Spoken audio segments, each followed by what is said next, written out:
ٹھیک ہے، چلیں جی، بسم اللہ الرحمن الرحیم. پچھلے ٹاپکس ہم نے کر لیے. ہو سکتا ہے آپ کو صرف یہ ٹاپک سن کر اس میں کنفیوژنز آئیں، لیکن جب آپ پرانی ویڈیوز کے سیکوینس میں اسے دیکھیں گے تو یہ بھی آپ کو کلیئر ہو جائے گا انشاءاللہ. آج ہم تیسرے چیپٹر کا تیسرا ٹاپک پڑھ رہے ہیں جس کا نام ہے the evolution of codification in the civil law legal system. یہ ہم نے پڑھا کہ civil law legal system page number 37 ہے ہمارا اس بک کا. سول لا لیگل سسٹم نام اس چیز کا ہے کہ لاز کوڈیفائیڈ فارم میں، سملر فارم میں، سرٹن اسٹرکچر کے ساتھ آپ کے سامنے پڑے گا. سرٹن باؤنڈریز ہوں، وہ ایک ہی طرح کی بات ہے، چاہے آپ اس کے ساتھ جو کر لیں اسی سرکل میں ہی رہنا. ٹھیک ہے، اس کو کوڈیفیکیشن کہتے ہیں. آپ اس کے ذریعے اسٹیچوٹس بنا لیتے ہیں. ٹھیک ہے، یہ سول لا لیگل سسٹم. تو کوڈیفیکیشن اس کی اہم خاصیت ہے. لیکن یہ کوڈیفیکیشن کن کن مراحل سے گزر کر آج اس فارم میں ہمارے سامنے پہنچی جس فارم میں ہم اسے دیکھتے ہیں. آج کا ٹاپک یہ ہے. ٹھیک ہے، کہ اس کی ایوولوشن کے بارے میں بات کریں. اچھا، اب اس کی ایوولوشن میں وہ یہ بتاتا ہے، اس کا انٹروڈکشن ہے. Codification refers to the systematic collection and arrangement of laws into a written and comprehensive code. ایک تحریری اور کمپریہنسو کوڈ آپ نے سامنے بنا کر رکھ لینا. It is the defining feature of the civil law legal system. بڑا اہم ڈیفائننگ فیچر ہے civil law legal system کا. The evolution of codification reflects the gradual transformation of law from unwritten customs to organized legal codes. آہستہ آہستہ بتدریج یہ کچھ منازل طے کرتا ہوا اس نتیجے پر پہنچا کہ جو نتیجہ آج آپ کے سامنے ہے. اچھا جی، گریجویل ٹرانسفارمیشن انریٹن ایمنگ، مقصد اس کا کیا تھا؟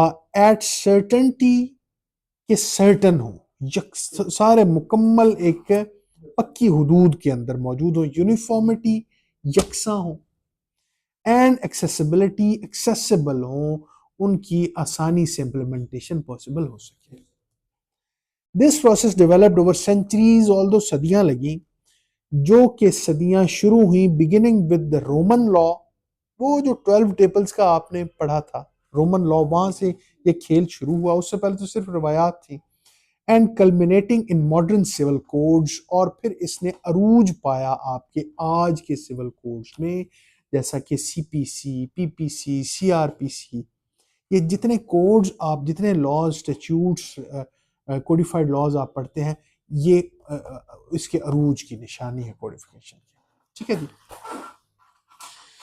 اچھا اس میں پھر اب بیسیکلی 9 چیزیں بتا، 9 اس کی سٹیجز بتا رہا ہے، جس میں سب سے پہلی سٹیج ہے ارلی رومن کوڈیفیکیشن.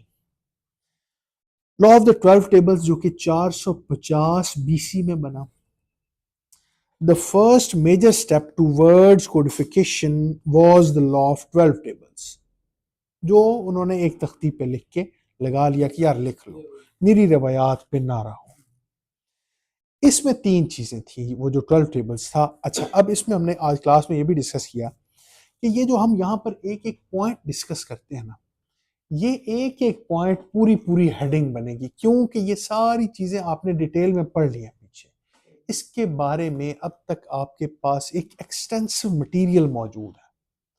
تو یہاں پر جہاں ایک ورڈ لکھنا ہے نا، اس کو پھر آپ نے ڈیفائن بھی کرنا ہے، یہ سوچ کر کہ پڑھنے والے کو کچھ نہیں پتا. جب آپ نے ایک سوال لکھنا ہے تو اس سوال کا ہر آسپیکٹ آپ کی ہر ہیڈنگ میں کلیئر ہوتا جائے. اس نے تو نہیں نا پچھلا سوال کھولنا. ٹھیک ہے. اچھا جی، اس کی جو 3 خصوصیات تھیں، 3 چیزیں تھیں 12 ٹیبلز میں. اس میں پہلا تھا فرسٹ ریٹن رومن لا، روم کا بھی یہ سب سے پہلا ریٹن لا تھا. دوسری بات، created to ensure equality and transparency, مساوات اور ٹرانسپیرنسی کا اس میں خیال رکھا گیا تھا. اور تیسری بات کورڈ فیملی، اس میں جو لاز موجود، جو آسپیکٹس موجود تھے اس میں فیملی لا، پراپرٹی کے معاملات تھے، کرائمز کے حوالے سے بات تھی، اینڈ پروسیجرز کے حوالے سے بات کی گئی. ٹھیک ہے جی. اچھا، اس کی سگنیفیکنس یہ تھی، mark the transition from customary to written law, شروعات جو وہ کہتے ہیں نا کہ پہلا قدم رکھ دیا اس نے کسٹمری لا سے ریٹن لا کی طرف. ٹھیک. اچھا، یہ تھی پہلی سٹیج. دوسری سٹیج اس کی یہ آئی کہ development during the Roman Republic and Empire. اب اس سلطنت، رومی سلطنت جو تھی اس میں بھی یہ ڈیولپ ہوا. کیسے کہ پرائٹورین ایڈکٹس، پرائٹرز جو کہ ہم پڑھ چکے ہیں کہ ایسے ان کے آفیشلز تھے کہ جن کے پاس دونوں اختیارات ہوتے تھے، لیجسلیشن کے بھی، جوڈیشل اختیارات بھی، اور ایڈمنسٹریٹو اختیارات بھی. وہ آفیسرز ہوا کرتے تھے، جیسے سمجھیں کہ گورنر سمجھ لیں یا کوئی اس دور کے. ان کے جو ایڈکٹس یعنی جو نوٹیفیکیشنز انہوں نے شیئر کیے اس میں بھی انہوں نے چیزیں لکھی کہ یہ کیا کرو، یہ کیا کرو، یہ کیا کرو، ایسے ان جرائم کی ایسے. پھر اس کا بھی کردار ہے کیونکہ وہ بھی ریٹن تھے. اچھا، praetors issued edicts announcing legal remedies, اس میں لیگل ریمیڈیز بتایا کرتے تھے وہ پرائٹرز. اب ان میں کیا تھا، انٹروڈیوس فلیکسیبلٹی. اب چونکہ وہ پریکٹیکلی امپلیمنٹیشن کے لیے دیا جانے والا ایک ڈاکومنٹ تھا، اس میں فلیکسیبلٹی کا ایلیمنٹ موجود تھا جو کہ پکے سرٹن لاز میں نہیں ہوتا. سپلیمنٹڈ ریجڈ ریٹن لا، جو ریجڈ اور کٹر قسم کے لاز تھے اس میں انہوں نے ایڈیشن کیا جس کی وجہ سے وہ اپلائی کرنے کے قابل ہوا. ٹھیک ہے، سمجھ آ رہی ہے؟ کوئی کنفیوژن ہو تو فوراً سے پوچھیں. انفلوئنس لیٹر کوڈیفیکیشن، یہ پھر اتنی اہم ثابت ہوئی یہ نوٹیفیکیشنز کے جو اس کے بعد والی جو کوڈیفیکیشن تھی اس پر بھی اثر انداز ہونے لگی کہ یہاں پہ انہوں نے یہ فلاں وقت پہ یہ لا بنایا تھا، وہ بڑا اچھا رہا تھا، اس کو اس طرح سے کوڈیفائی امپلیمنٹیشن. ایگزیکٹلی. اچھا جی، دوسری چیز اس رومی سلطنت کے دوران جو کوڈیفیکیشن کے حوالے سے ہوئی وہ تھی جیورسٹک رائٹنگز. جو علماء، جو اسکالرز تھے، جیورسٹ تھے، انہوں نے جو تحریریں لکھی، Roman jurist develop legal doctrines, اصول بنائے جو that later form the intellectual basis of codification. ان اصولوں نے بھی بہت اہم کردار ادا کیا کوڈیفیکیشن کے حوالے سے. یہ تھا دوسرا اہم سٹیپ، دوسری اہم سٹیج جو کوڈیفیکیشن نے طے کی.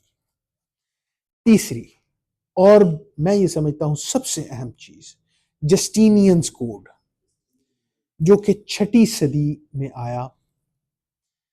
کارپس جیورس سیولس کے نام سے 529 سے 534 اے ڈی میں ایک بک شائع کی جسٹینین ون نے، کہ جو ٹاپک بھی ہم نے اس سے پہلے وہ ڈیٹیل سے پڑھ لیا ہے. اس میں اس نے 4 کمپوننٹس دیے. کوڈیکس جسٹینیانس پہلا حصہ تھا اس کا، ڈائجسٹ یا پینڈکٹس دوسرا حصہ تھا، انسٹیٹیوٹس تیسرا حصہ تھا، اور نوویلائے چوتھا حصہ تھا. اس میں کیا کیا ہے یہ ساری چیزیں ہمارے پاس موجود ہیں. اس کی سگنیفیکنس کیا تھی، یونیفائڈ رومن لا، اس نے اس کو یونیفائی، اس میں ایک یکسانیت بخشی. ایلیمنیٹڈ کانٹرڈکشنز، جو 2 لاز ہیں ان دونوں کو سیم کر دیا. پریزروڈ رومن لیگل ہیریٹیج، جو ان کا ورثہ تھا قانونی اس کو سیو کر لیا. اور چوتھی بات، became the foundation of civil law tradition, یہی جو سول لا ٹریڈیشن کی بنیاد بنی، یہ اتنی اہم کتاب تھی. یہ تھا تیسرا سٹیپ جہاں سے کوڈیفیکیشن گزر رہی ہے. اب آ گئی چوتھے سٹیپ کی طرف، جس میں ہوا یہ کہ decline and survival after the Roman empire. رومیوں کو جب مار پڑی، ہار گئے، تو ان کا لا بھی ہار گیا. جیسے آپ دیکھتے ہیں کہ حکومت آتی ہے پرانے پروجیکٹس اٹھا کے، تسی ایڈے مامے بنے پھر دیو ہم خود چلا لیں. اب جرمن آئے، انہوں نے یہ چیز اچھی تھی یا بری تھی اٹھا کے باہر پھینک. After the fall of the Western Roman Empire 3 کام ہوئے. Codification declined in Western Europe, جو مغربی حصہ تھا اس